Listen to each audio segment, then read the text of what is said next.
Hello and welcome back to the channel Hard2Sit Info, and today I will show you how to image search on Etsy.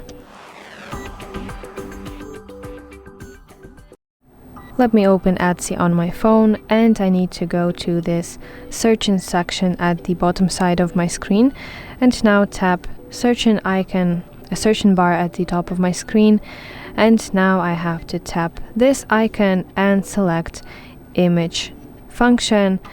And I can take photo right now, or I can choose from gallery. So let me select take photo. Basically, take your photo. Tap use photo. And Etsy will search items that are similar to what you have, what photo you have added. Or also let me upload some photo from my gallery,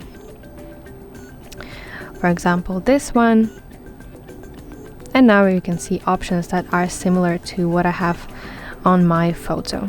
So that's basically how you can image search on Etsy. I hope you find this video helpful, and if so, please like it and subscribe to our channel for more content just like this.